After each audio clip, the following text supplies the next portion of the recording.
push this button here, I believe. Okay, here we go. We push this button.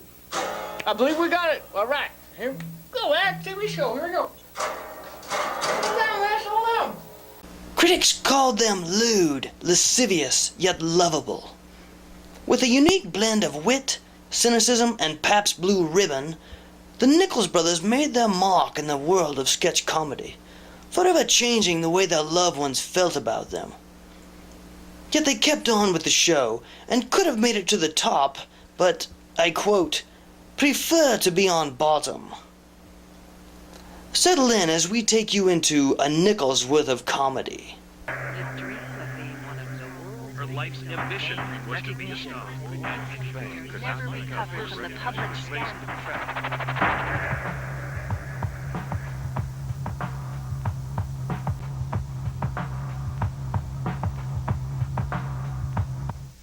It all started here, inside this quaint home in Edgewater, Colorado. Mark Nichols was an aspiring filmmaker with a dream. With a series of mildly successful films like The Bank Robbery and Dream On, he decided his talent would best be used doing sketch comedy show. He studied his craft and held a talent search for actors capable of impersonation. Unable to find anyone willing to work for the budget he required, he had to settle for his brothers, Ken and Mike, who would work for beer. Where am I going to find some people to be in my show?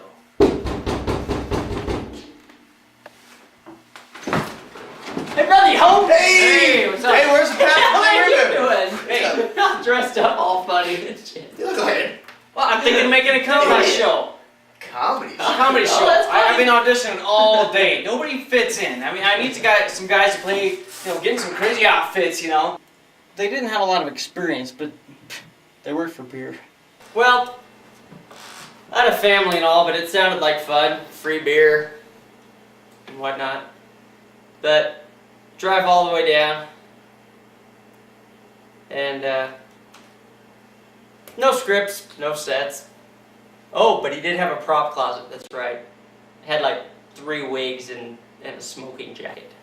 I mean, it was really, he was like, well, put something on, see what happens, it'll be funny. Like, that whole mess of a Chauncey Carlsberg sketch in the first episode. An entire sketch based on the Billy Bob teeth Mark found at the Cheyenne Frontier days. Hey, it's not called $1 billion worth of comedy. So I came in thinking it was going to be a team effort. Well, because our name was the title. But Mark, because he was in school and he had the camera and he was writing all the scripts, thought he was just going to go ahead and run the whole thing. No, that's bullshit. Sorry, can I say that? Well, anyway, I was glad to see what they could bring to the table, but, in all honesty, it pretty much sucked. Ken comes up with these arcane references to Survivor and the Macarena. What the hell is that? I wrote some brilliant parodies. I did some Survivor parody, and I wrote a parody of the Macarena called Macaroni, and it was just over everybody's head.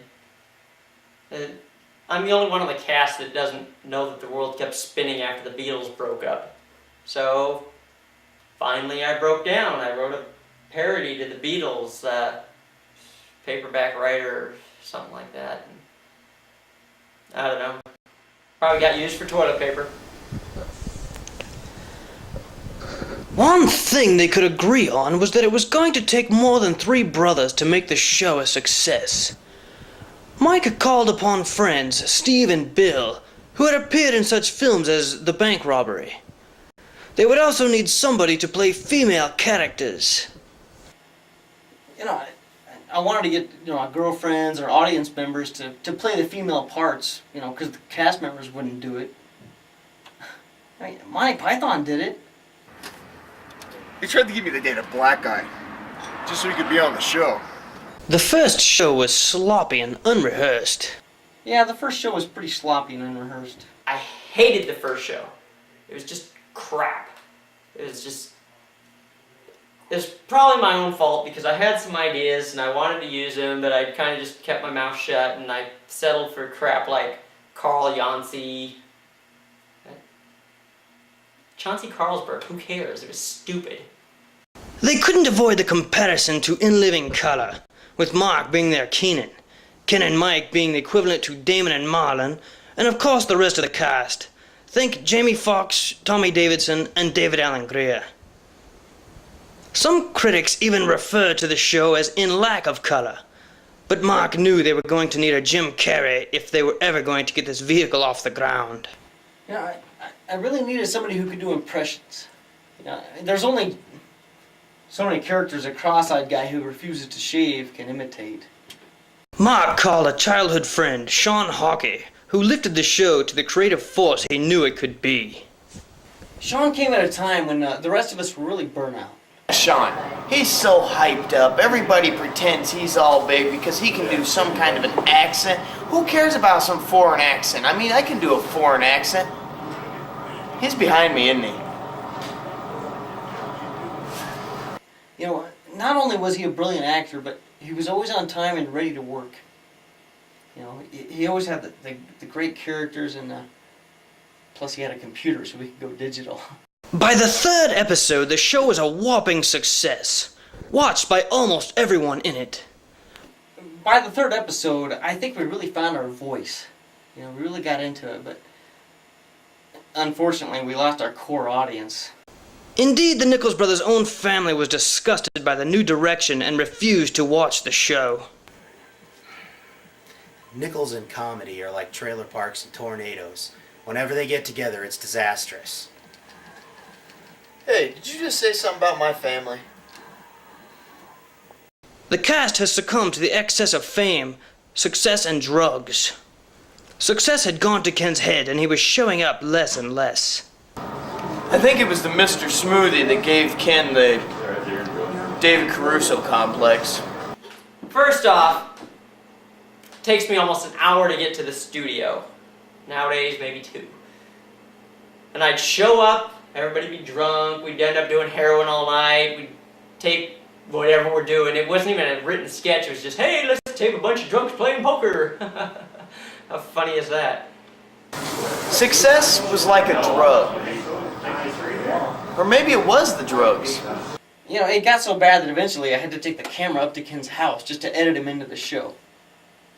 Yeah, I mean, contractually, he has to be in certain minutes of the show just because his name's in the title. So of course, Ken wanted everybody to go up to Fort Collins. I'm like, what are we gonna do, ride a bus? You know, I don't think RTD goes that far. And then I hear something about everyone going to Fort Collins. Hell, I don't even have a car that's legal. So I hadn't showed up for a while. Just kind of giving up on the show, and finally I guess Mark had to show up at my place. And tells me to get in my dumpster. Got to do a sketch from my dumpster with all the neighbors watching. Felt like some kind of rip-off that Jackass show. It was crazy. I'm Dick Dietrich. And I'm Fred Stallone. No relation. Yeah, and you want to ask us some questions about a nickel's worth of comedy? Let me tell you something. It's not even a nickel's worth. Not even a nickel. One time, you know, we're sitting at home and you know, they call us up. On the phone. They want us to come down and act like some kind of 70s character. You know, Jesus. this is the new millennium. The 90s. So we come down, they try to get us in these outfits, and I said, no, I ain't dressing as no 70s character. So we go and we do it just as we were, and everybody got a kick out of it. In the ass. Yeah, you tell. So these guys, after we do it, kick us off the show. Say, yeah, Totally you guys gone. don't come back. You know, now I'm a real person here. I'm an actor. After 4 episodes, it looked like that was it for a Nichols' worth of comedy. But the brothers Nichols have cleaned up and put their differences aside and are set to take the world by storm, with twice as many wigs as they started with.